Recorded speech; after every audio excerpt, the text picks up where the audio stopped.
자, 그럼 이 말씀을 가지고 같이 나눌게요. 자, 우리가 계속 성령의 내주하심에 대한 이야기를 하고 있어요. 성령께서 우리 안에 내주하시죠. 우리가 예수님을 믿을 때, 우리가 예수님을 영접할 때 성령께서 우리 안에 내주하신다고요. 우리 안에 거하신다. 가장 중요하다라고 얘기했죠. 그러면 내주하시는 우리 안에 계시는 성령님이 어떤 일을 하실까? 우리가 이제 이거에 대한 내용을 쭉 살펴볼 건데, 첫 번째는요, 하나님 아버지를 알려주세요. 성령님이 우리 안에 계셔서 어떤 일을 하시느냐? 하나님이 아버지이신 것을 알려주신다고요. 그걸 좀 어려운 말로 계시하신다, 감춰져 있던 것을 드러내신다라는 의미거든요. 이게 덮여져 있는 것, 감춰져 있는 것을 그 보자기를 다 드러내고 활짝 보여준다라고 하는 의미인데, 그러니까 하나님이 우리 아버지 되신다는 것을 알려주시는 분이 누구세요? 우리 안에 계신 성령님이세요. 성령님이 그 일을 하세요. 그 다음에 두 번째는요, 하나님의 말씀을 풀어주세요. 그래서 진리를 깨닫게 하시고 진리대로 살도록 우리를 이끄시는 분이 누구세요? 성령님이세요. 성령님. 그러니까 우리가 지혜로워서 우리가 뭐 대단해서 하나님 말씀을 깨닫는 게 아니라 성령님이 우리 안에 계셔서 그 하나님의 말씀을 풀어주시고 깨닫게 해주셔야 된다는 거죠. 그래서 우리가 그걸 뭐 또 어려운 말로 조명이라고 표현하거든요. 조명. 그러니까 우리가 이런 빛 아래 있을 때 밝히 보게 되잖아요. 근데 이 불을 다 끄면, 그래서 완전히 어두우면 아무것도 볼 수 없는 거죠. 그러니까 구별을 할 수 없는 거죠. 이게 뭔지, 도대체 이게 어떤 건지 구별을 할 수 없는데, 빛이 들어오면, 그렇죠? 성령께서 우리 안에 조명해 주셔야 된다는 거예요. 뭐가 하나님의 진리인지, 하나님의 뜻이 뭔지, 하나님이 뭘 기뻐하시는지, 하나님이 여러분 삶 가운데 조명해 주셔야 된다는 거죠. 그 다음에 세 번째가 우리를 이끄세요. 성령님은 우리를 이끄십니다. 우리의 삶을 이끌어 가세요. 그래서 사도행전에 보면 사도 바울이 선교 여행을 할 때 자기 나름대로 계획이 있었어요. 내가 이렇게 해서 이렇게 복음을 전해야 되겠다. 근데 그 하나님이 우리의 계획대로 우리를 이끄시기도 하지만 어떤 때는 우리 계획과 다르게 성령께서 우리를 이끄실 때도 있다고요. 그래서 사도 바울이 원래는 아시아라고 하는 건 오늘날 우리의 아시아를 얘기하는 게 아니라 터키 지역을 얘기하는 거예요. 오늘날 우리 터키 지역을 얘기하는 겁니다. 그래서 사도 바울이 원래 아시아, 그 당시 터키 지역으로 복음을 전하려고 계획을 갖고 있었죠. 근데 어디로 인도하세요? 유럽으로 인도하시는 거예요. 유럽, 그렇죠? 그리스, 오늘날의 그리스, 이탈리아 그쪽으로 넘어가게 하시는 거죠. 그래서 성령님은 우리를 인도하시는 분이세요. 이끄시는 분이시라고. 그 다음에 네 번째는 견고한 진을 파하신다. 무슨 말이냐면, 사실 우리가 하나님을 떠난 삶을 오랫동안 살아왔잖아요. 하나님과 상관없이 하나님을 모르고 살아왔던 삶이 우리 안에 있다고요. 그래서 잘못된 습관이나 잘못된 상처들, 잘못된 우리의 모습들, 우리의 지식들, 우리의 가치들, 우리 안에 그것이 이제 견고한 진을 구축하고 있다고요. 나중에 한번 설명을 드릴게요. 근데 그것을 파하시는, 그래서 새롭게 하시는 분이 누구세요? 성령님이세요.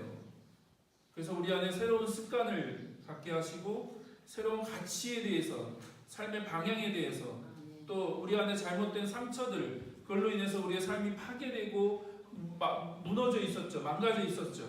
근데 그것을 새롭게 고치시고 회복하게 하시는 분이 누구세요? 성령님이세요. 우리 안에 그런 일들을 하세요. 성령님이. 그 다음에 다섯 번째가 우리 마음에 기쁨과 평안을 주세요. 그래서 감정도 참 중요한 부분입니다. 감정이 참 중요한 부분이에요. 근데 우리나라는 자꾸 이제 감정에 대한 부분을 이제 좀 무시하는 성향이 있죠. 그러다 보니까 기독교인들이 감정에 대해서 좀 터부시하는 경향이 있는데, 감정은 굉장히 중요해요. 근데 우리 안에 친절한 기쁨, 평안을 주시는 분은 누구세요? 성령님이 그걸 주세요. 우리가 하나님 말씀 안에 거할 때 우리가 하나님 말씀에 순종하고 하나님 관계 안에 거할 때 우리가 오늘과 같이 이렇게 하나님을 예배하고 하나님 앞에 찬양할 때 우리 마음 가운데 기쁨을 주시는 분이 성령님이세요. 평안을 주시는 분이 성령님이시라고요. 그래서 우리 안에 그런 하나님이 주시는 감정을 부어주시는 분이 성령님이시다. 그래서 이 내주하시는 성령님이 정말 우리 안에 귀한 일들을 하신다고요. 그래서 그냥 너무 극단적인 표현일 수도 있지만 그러나 저는 과감하게 그렇게 말씀드리고 싶어요. 우리 신앙생활에서 성령님이 너무나 중요하다. 그래서 성령님이 어떤 분이신지를 알고 성령님과 동행하고 성령의 인도하심을 받으면서 살아간다는 게 제가 볼 때는 신앙생활의 핵심이에요. 가장 중요해요. 근데 우리가 성령님에 대한 얘기를 잘 안 해요. 그러니까 교회 등록하고 뭐 내가 예수님 믿기 시작하면 예배는 이렇게 드려라, 뭐 성경은 이런 거고, 뭐 헌금은 이렇게 드려야 되고, 뭘 해야 되고 그런 걸 설명을 많이 하는데 정작 가장 중요한 성령님, 우리가 예수님을 믿을 때 우리 안에 내주하시고 우리의 삶을 이끄시는 그 성령님이 우리 안에서 어떤 일을 하시는지에 대해서는 얘기를 잘 안 한다고. 그래서 여러분이 우리 안에 계신 성령님이 어떤 일을 하시는가 라고 하는 걸 여러분이 좀 잘 이해하셨으면 좋겠습니다. 자, 그래서 신앙생활의 핵심은 관계예요. 관계. 하나님과의 관계죠. 그렇죠? 하나님과의 관계. 나중에 이 부분에 대한 얘기를 할 거예요. 풍삼초나 풍삼기나 풍삼처시나 우리가 이제 성경 공부하는 그런 시간들을 가질 건데 여러분이 1대1로 그때 다 배울 거예요. 그 부분에 대한 얘기를 할 거예요. 근데 어떻든 그 내용에 대한 핵심을 한마디로 요약하면 관계라는 거예요. 관계. 하나님과의 그 관계가 제일 중요하다. 그게 핵심이다. 근데 그 관계를 위해서 오신 분이 누구세요? 성령님이세요. 하나님과의 관계, 하나님과의 올바른 관계를 살아가는 그 삶을 위해서 우리 안에 오신 분이 성령님이시고 하나님과의 관계뿐만 아니라 내 자신과의 관계, 이웃과의 관계, 세상과의 관계, 그 관계를 건강하게 성경적으로 하나님께서 원하시는 모습으로 살아가게끔 하시는 분이 누구세요? 성령님이세요. 성령님. 그래서 성령님이 중요해요. 자, 그러면 오늘 그 얘기 중에 이제 성령님이 어떤 일을 하시느냐, 하나님을 우리 가운데 알려주신다. 하나님이 어떤 분이신지를 알려주시고 하나님 아버지가 되신다는 것이 무엇인지 성령님이 우리에게 말씀하시는 분이시다라고 하는 것을 좀 나누려고 합니다. 그래서 다시 얘기하면 신앙생활의 핵심은 하나님을 알아가는 거예요. 하나님을 알아가는 거. 하나님이 어떤 분이신지를 알아가는 거. 그리고 신앙이 성장하기 위해서도 가장 중요한 부분이 하나님을 아는 거예요. 그래서 요한일서 2장 12절부터 14절 보면 신앙 성장을 이렇게 얘기해요. 어린아이, 청년, 아비. 그래서 어린아이부터 시작해서 청년으로, 아비로 이렇게 신앙이 자라가야 된다라고 하는 얘기를 하세요. 근데 그 신앙이 자라가야 되는데 그 무엇으로 신앙이 자라가냐? 어떻게 신앙이 자라가냐? 하나님을 알아야 된다는 거예요. 하나님을 알아야 된다. 그래서 우리가 전에 한번 살펴봤죠. 에베소서 1장 17절, 또 요한일서 2장 12절부터 14절인데, 자, 에베소서 1장 17절에 보니까 뭐라고 얘기하고 있어요? 에베소서 교회 그 교인들을 위해서 사도 바울이 기도하는데 뭘 어떻게 기도한다고요? 이거 한번 전에 살펴봤는데, 성령을 부어 주시기를 기도하죠. 그렇죠? 우리 주 예수 그리스도의 하나님이신 영광의 아버지께서 지혜와 계시의 영, 그게 누구세요? 성령님이세요. 성령님이 지혜와 계시를 주시는 분이세요. 근데 그 지혜와 계시의 영, 그 성령님이신데 그 성령님을 부어 주시기를 기도하는데 왜요? 그 성령님이 오시면 어떤 일을 하시기 때문에 하나님을 알게 하시기 때문에 우리를 안에서 하나님이 어떤 분이신지를 알게 하시는 분이 누구세요? 성령님이시기 때문에 사도 바울이 에베소 교인들을 향해서 그렇게 기도하는 거예요. 하나님, 우리 이 에베소 교회 교인들에게 성령을 부어 주십시오. 왜요? 성령을 받아야지. 성령이 임하셔야지 하나님이 어떤 분이신지를 알 수 있기 때문에. 예. 그래서 하나님을 아는 게 가장 중요해요. 하나님을 아는 거. 또 방금 얘기했죠. 요한일서 2장 12절부터 14절에 보면, 특히 14절에 보면 이렇게 얘기합니다. 어린이 여러분, 이건 육체적인 어린이를 얘기하는 게 아니라 신앙의 그 영적인 그 수준으로서 어린아이를 얘기하는 거예요. 내가 여러분에게 이 글을 쓰는 까닭은 여러분이 이미 하늘 아버지를 알고 있기 때문입니다. 그러니까 신앙 생활의 시작, 그 시작 초보 단계, 그것이 가장 중요한 그 시작을 어떻게 시작하냐? 하나님이 아버지라는 것을 알므로 한다는 거예요.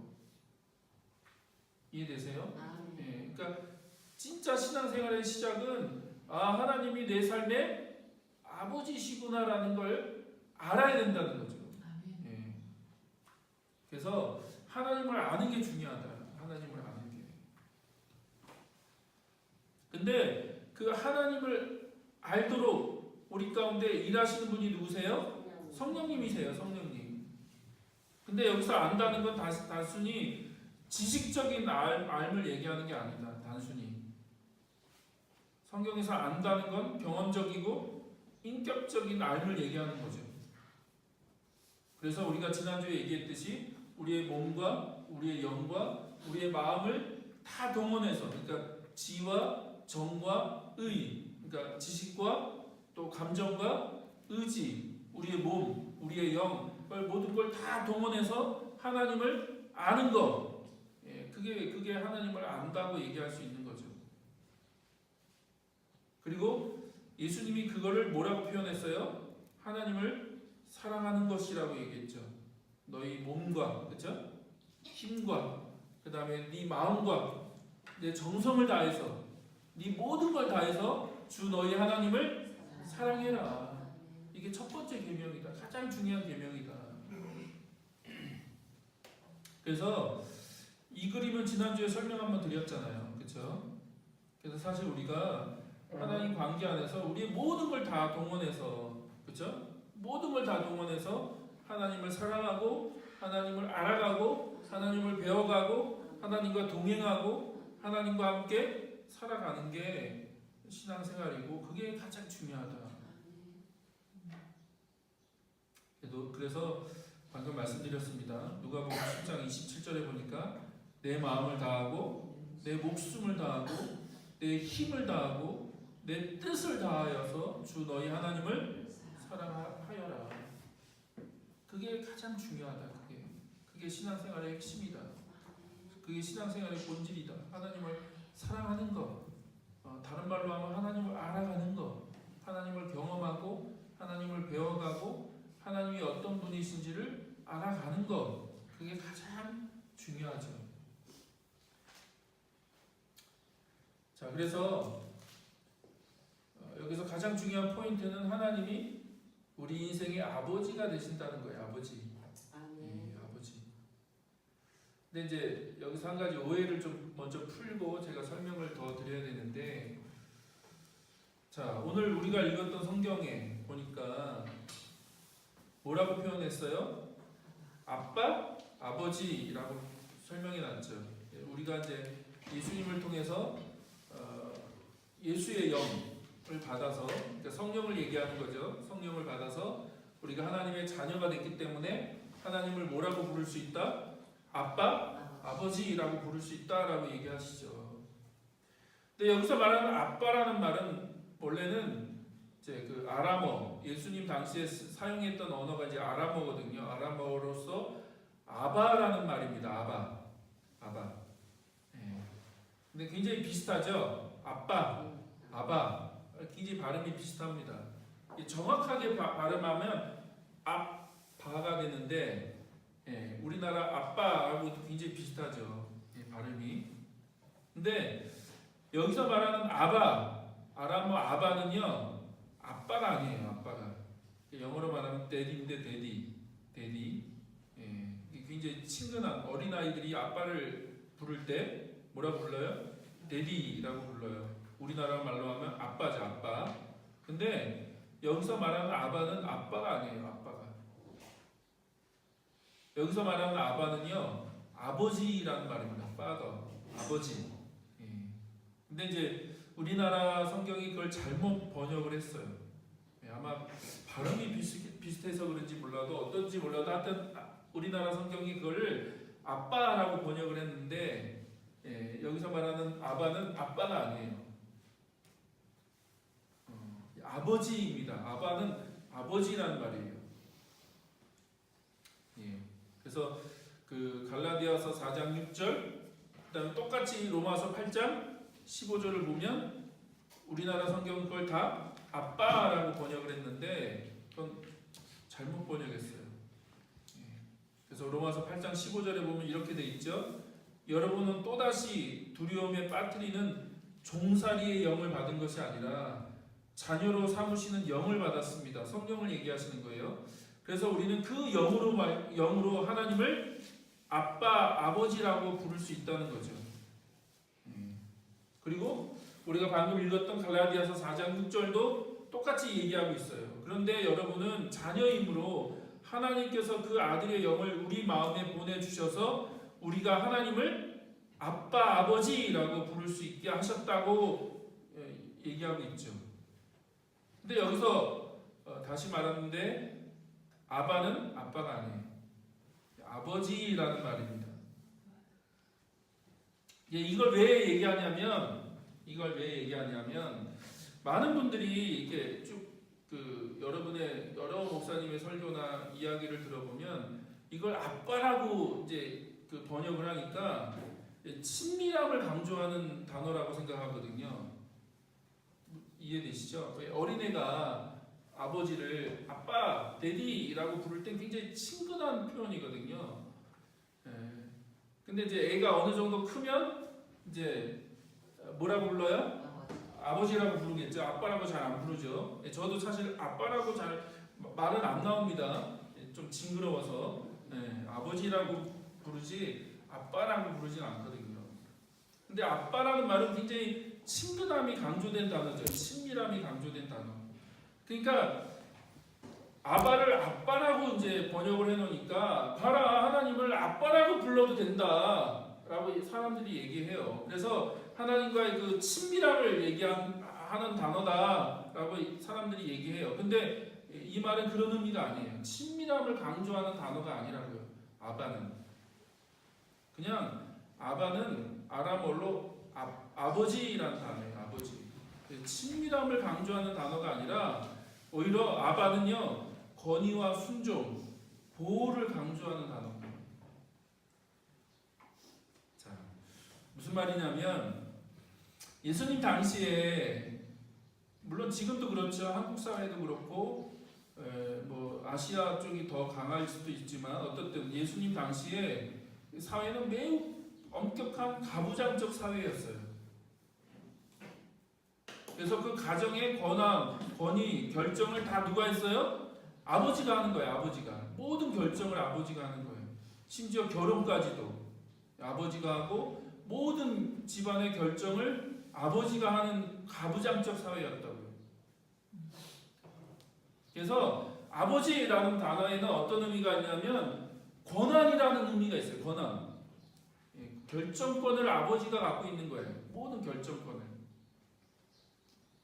그리고 그렇기 때문에 그 가정에 속한 모든 사람들은 아버지에게 어떻게 해요? 순종해야 돼요. 순종해야 돼요. 그게 그 당시 덕이었어요. 당연한 거였어요. 모든 권위를 아버지가 갖고 있기 때문에 아버지의 말에는 반드시 순종해야 돼요. 그리고 아버지란 말에 또 어떤 의미가 있냐면 그 권리만을 강조하는 게 아니라 아버지라는 말에는 모든 가족을 보호하고 부양해야 되는 책임이라는 의미도 다 담겨져 있습니다. 그 아바라는 말에는. 그래서 아버지는 그 가족들을 돌봐야 돼요. 부양해야 되고 그 보호해야 되고 먹여 살려야 돼. 그 권한, 그 책임이 아바에게 있는 거예요. 아버지한테. 예. 근데 오해는 하지 마십시오. 오해. 이렇게 얘기하면 이제 많은 분들이 오해해요. 여자분들은 속으로 막 아싸 막 그러면서 굉장히 좋아하실 수 있죠. 근데 그런 얘기를 하는 게 아니죠. 권위주의를 얘기하는 게 아니라 권위를 얘기하는 거예요. 아버지로서의 권위. 그래서 하늘 아버지가 자기 마음대로 우리를 조종하고 통제하고 명령하는 폭군을 얘기하는 게 아니에요. 자기 마음대로 다 할 수 있는 폭군을 얘기하는 것이 아니라 성경에 보면 예수님은 하나님을 아버지라고 부르시면서 강조하는 게 친밀함도 있지만 더 중요한 건 뭐냐면 아버지로서의 권위예요. 권위. 그리고 그 아버지의 뜻에 순종해야 된다라고 하는 걸 강조하는 거죠. 그리고 그 아버지는 어떻게 해요? 그 자녀들의 삶을 어떻게 해요? 보호하고 필요한 것들을 공급하고 이끌어야 되는 책임이 아버지에게 있는 거예요. 자, 그걸 예수님이 여러 번 설명하셨어요. 마태복음 6장 31절 32절에 보니까 이렇게 얘기하십니다. 그러므로 무엇을 먹을까? 무엇을 마실까? 무엇을 입을까? 걱정하지 말아라. 이 모든 것이 이방 사람들이 구하는 것이요 너희 하늘 아버지께서는 이 모든 것이 너희에게 필요하다는 것을 아신다. 왜요? 아버지니까 아버지. 예, 아버지. 방금 말씀드렸죠. 아버지의 책임이 뭐라고요? 가족들을 부양하는 거예요. 가족들의 필요를 돌보고 가족들의 필요를 채워주는 거예요. 나한테 맡겨진 가족들이 지금 뭐가 부족한지 뭐가 필요한지를 다 살피고 그거를 공급해주고 그 삶을 보호해주는 역할을 해야 되는 게 가장의 역할이라고요. 근데 지금 예수님이 그걸 얘기하시는 거예요. 그러니까 너희들이 뭘 먹을까, 무엇을 마실까, 무엇을 입을까 걱정하지 말아라. 왜요? 하나님이 너희의 아버지가 되신다. 그러니까 예수님 당시에 이 얘기를 들었을 때 사람들은 그 말이 무슨 의미인지 안다고요. 아, 그렇지. 우리 아버지, 우리 집안의 아버지가 그 모든 걸 다 책임지는 거니까. 다른 말로 하면 왜 너희들이 고아처럼 사냐는 거예요. 고아처럼. 아버지가 없는 것처럼.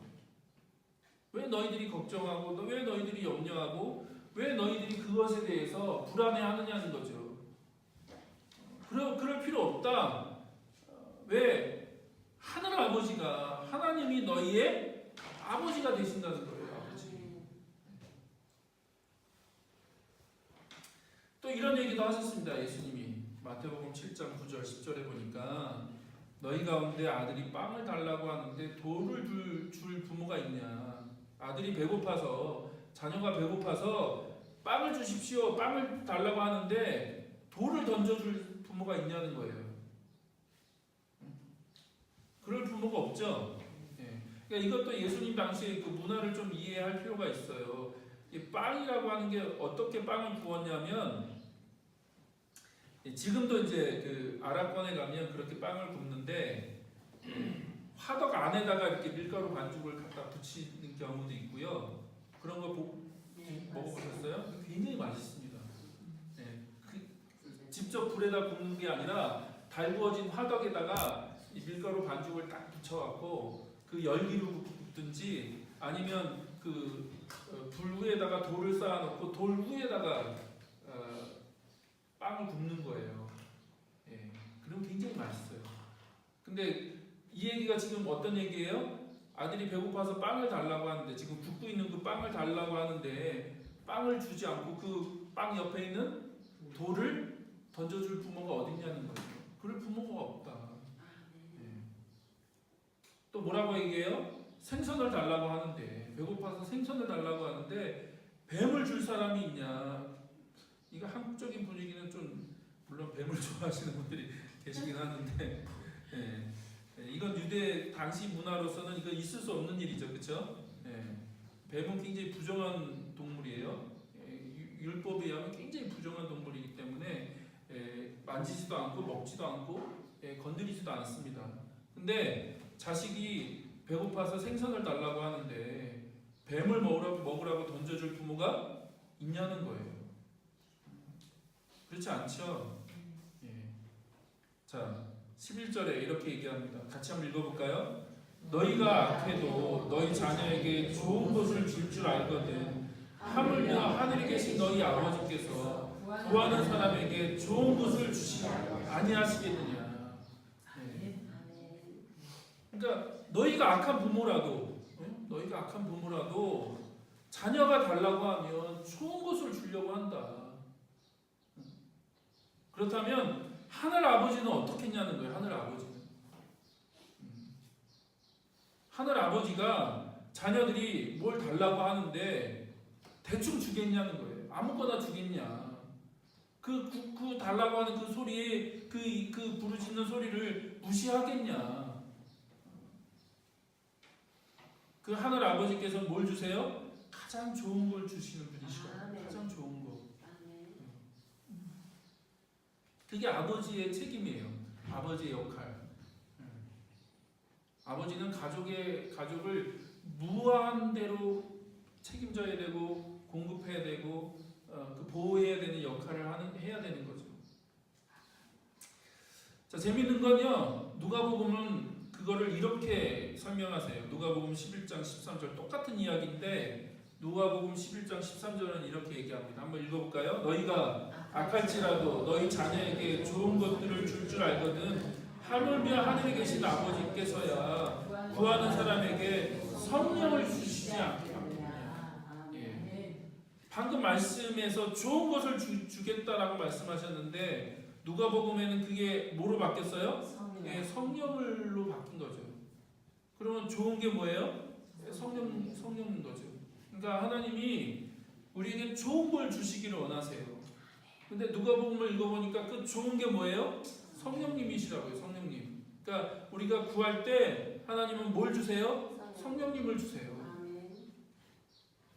왜 그렇게 얘기하실까요? 예.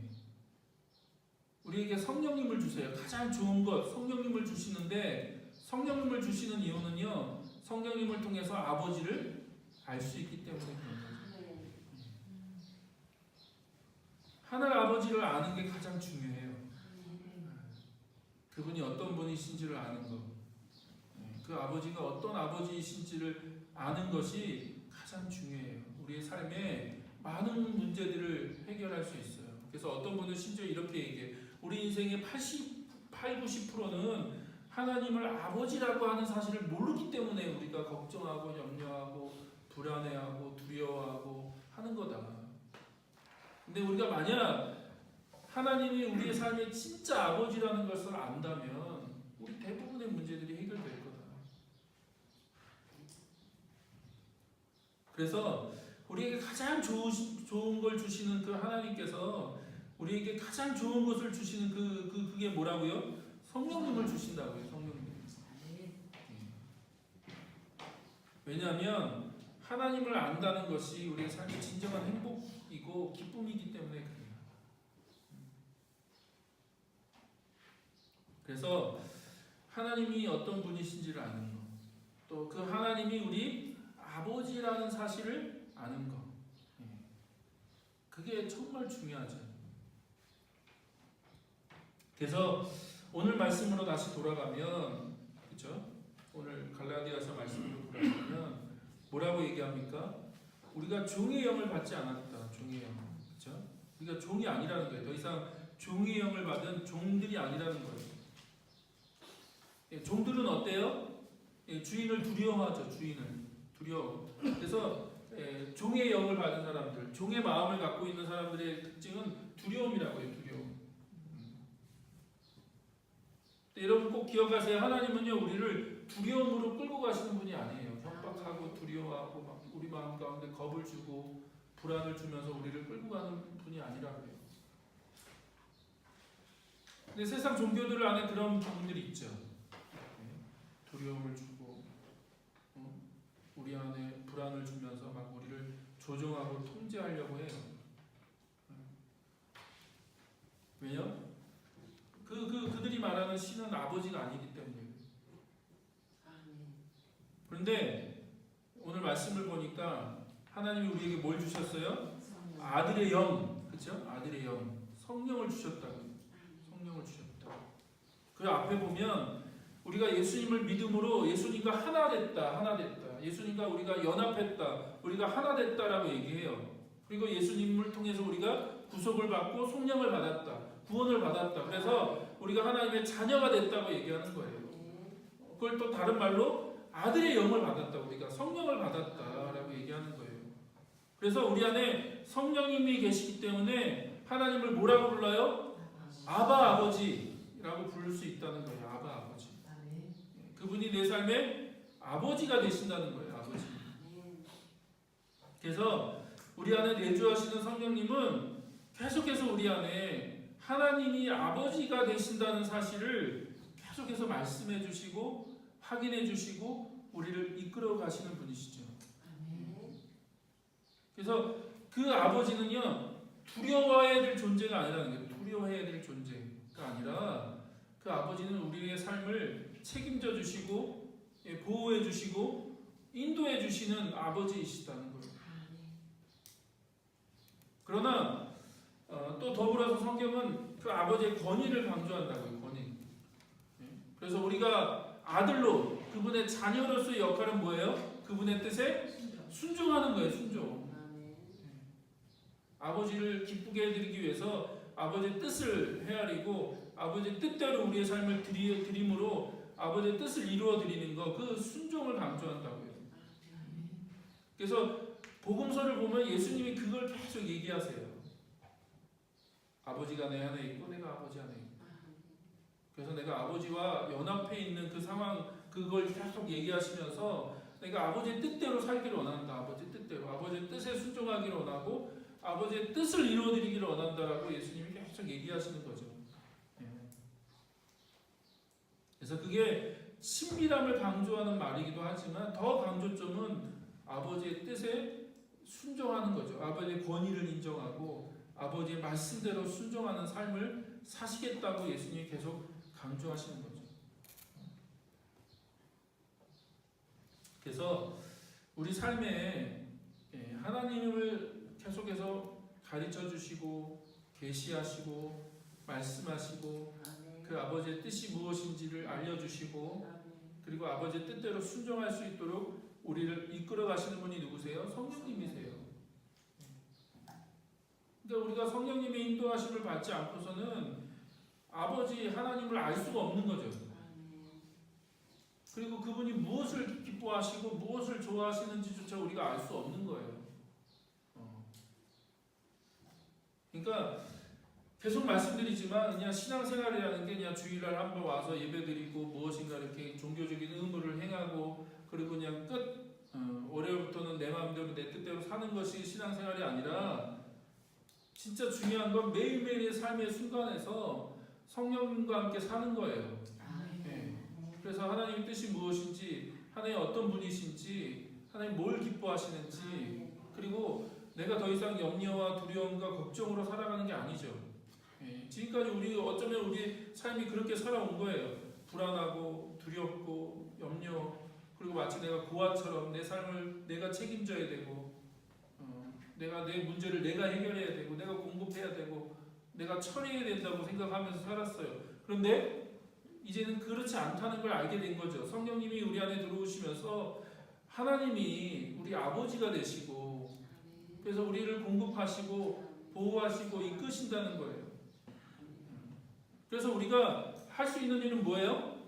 그러니까 아버지 앞에 가서 구하는 거예요. 구하는 거. 그게 기도죠. 뭐 우리가 무슨 종교적인 유창한 언어로 뭔가를 막 얘기하고 빌고 뭐 정성을 들여야지 기도가 아니라 성경은 그런 식으로 기도를 얘기하시는 게 아니에요. 아버지이시니까 그쵸? 그러니까 내 필요를 구하는 거예요. 내 문제를 구하고 내가 어떻게 살아야 되는지를 하나님 앞에 구하고 그러면서 하나님의 뜻이 무엇인지를 내가 헤아리고 그 뜻을 알고 내가 순종하면 하나님이 우리의 삶을 책임지시고 보호하시고 인도하신다고요.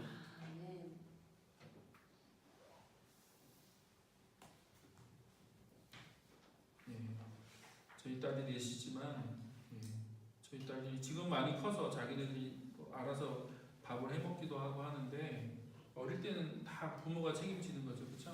네. 부모가 책임지고 부모가 무엇을 먹어야 되는지, 무엇을 입어야 되는지, 내일 뭐가 필요한지 부모가 다 걱정합니다. 부모가 다 염려해요. 쟤네들은 별로 걱정 안 해요. 집에 돈이 있는지 없는지, 냉장고에 먹을 게 있는지 없는지, 오늘 장을 뭘 봐야 되는지 별로 걱정 안 합니다. 누가 걱정해요? 부모가 걱정하는 거예요. 부모가. 그래서 우리 삶에 하나님이 아버지가 되신다는 게 너무나 중요한 거예요. 그리고 다시 한번 얘기하지만 그것을 우리 안에 알려주시는 분이 성령님이세요. 그리고 그 성령님, 그 하나님이 아버지가 되신다는 사실을 알고 내 삶 가운데 하나하나 살아가는 것이 신앙이 성장하는 거예요. 성장하는 거예요. 믿음이 자라나가는 거지 다른 게 믿음이 자라가는 게 아니에요. 그래서 방금 말씀드렸죠. 요한일서 2장 12절에 보면 또 14절에 보면 신앙을 시작하는 출발점이 뭐예요? 하나님이 아버지가 되신다는 걸 아는 거예요. 그걸 알 때 신앙이 시작되는 거고, 우리가 찾아보진 않았지만 아비들의 특징은 뭐냐면 태초부터 계신 이를 알았다 라고 얘기해요. 요한일서 2장 12절 그다음 14절에 보니까 아비들의 특징은 태초부터 계신 이를 알았다. 차이가 뭐냐면 아비들은요 그 아버지라고 하는 분이 어떤 분이신지를 아는 거예요. 그 아버지가 어떤 분이세요? 태초부터 계신 분이라고요. 태초부터 모든 거의 시작이신 그 하나님, 그러니까 하나님이 어떤 분이신지를 알았다고요. 아비들은 하나님 어떤 분이신지 아는 거. 그래서 우리가 계속해서 믿음이 자라가면서 하나님이 어떤 분이신지를 알아가는 거예요. 내가 아버지라고 부르는 분이 어떤 분이시구나. 그래서 우리의 삶 가운데 그분이 우리가 그 하나님 말씀대로 순종할 때마다 또 우리가 기도할 때마다 하나님 어떻게 공급하시고 채우시는지를 경험해 갈 때마다 하나님을 알아가는 거죠. 이런 부분에 대한 얘기는 제가 정말 해드리고 싶은 얘기가 많아요. 제 안에 그런 간증들이 참 많은데 그건 나중에 한번 기회가 되면 나눠드리겠습니다. 그러니까 사실 저도 뭐 이렇게 그 아버지에 대한 불신이나 제 육체적인 아버지에 대한 어떤 그 관계가 그렇게 좋지 않았기 때문에 하나님 아버지에 대한 어떤 믿음이 그렇게 많이 없었던 것 같아요. 근데 이제 제주도 와서 월급 없이 고정된 수익 없이 자녀 넷을 데리고 살아가면서 하나님이 그때그때 공급하시고 채우시고 인도하시는 걸 경험하는 걸 통해서 하나님을 아는 거죠. 그렇죠? 그래서 제가 요즘은 조금 믿음이 커져갔고요. 한 수천만 원까지는 염려가 되긴 하는데 되긴 하는데 요즘 그래도 버틸 수는 있을 것 같아요. 그 정도는.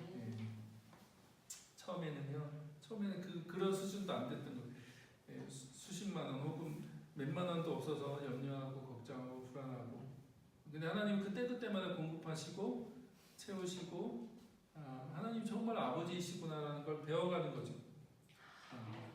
삶의 여러 가지 사건들을 통해서.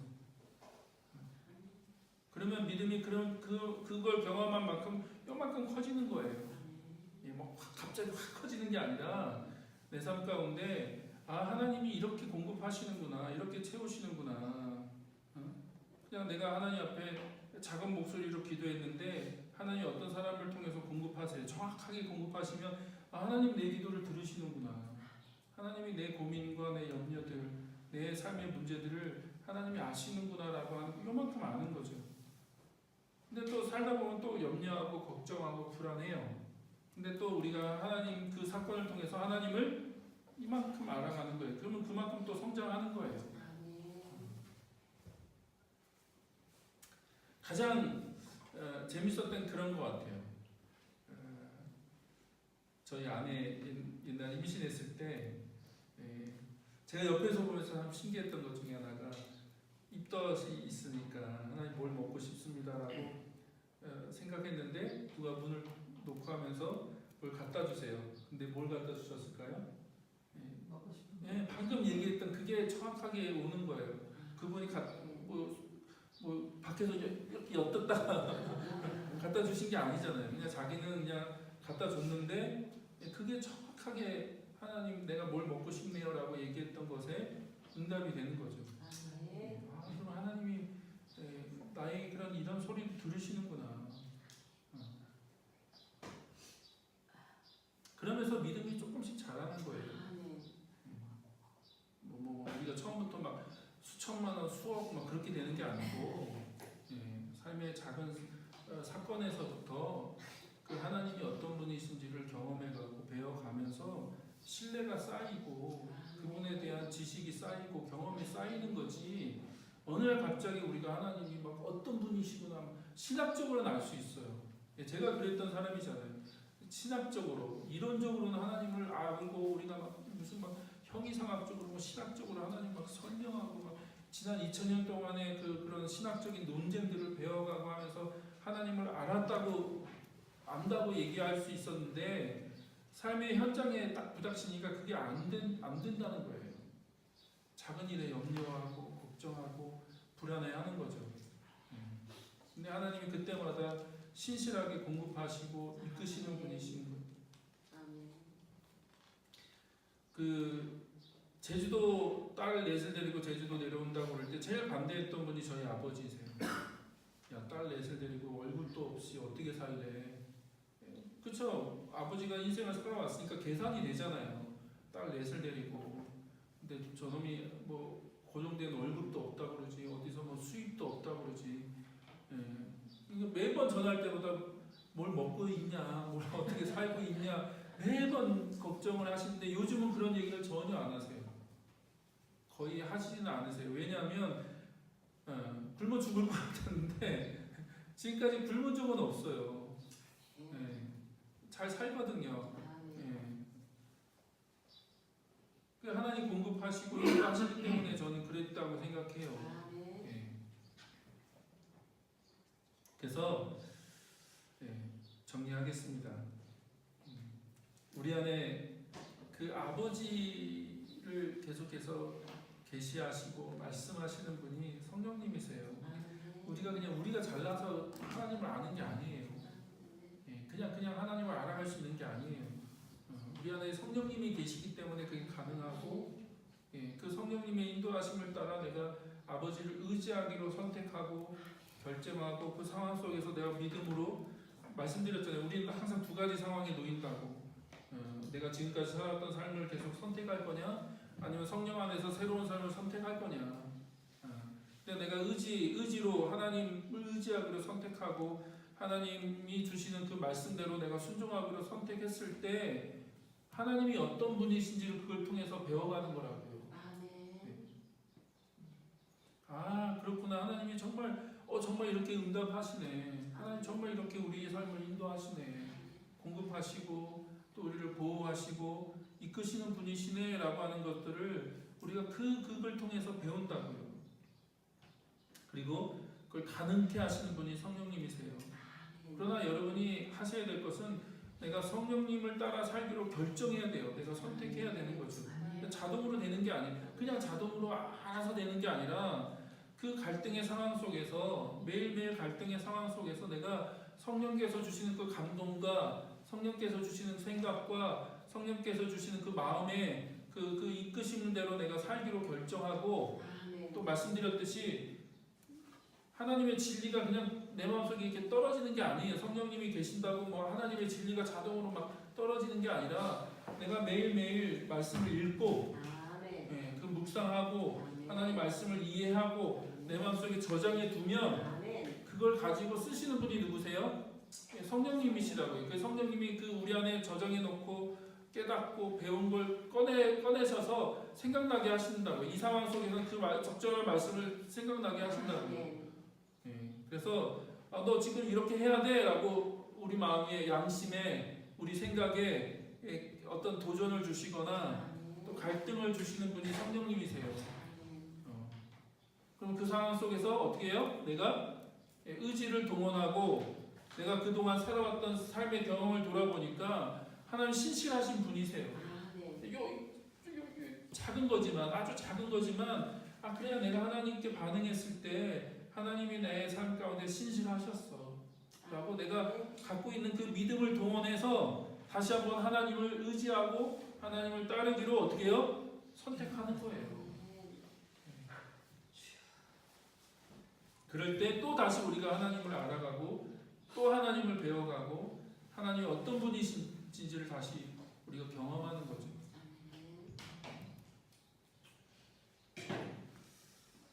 그래서 여러분 삶 가운데 계속해서 하나님을 알아가는 삶이 반복되어지기를 축복합니다. 그래서 그런 사람들이 아비인 거예요. 아비. 그게 쌓이고 쌓여서 하나님이 태초부터 계신 분이라는 걸 아는 거. 하나님의 존재에 대해서 하나님의 그 본질에 대해서 아는 사람들이 아비인 거죠. 그래서 여러분 삶 가운데 그런 은혜가 있기를 주의 이름으로 축복합니다. 같이 기도하고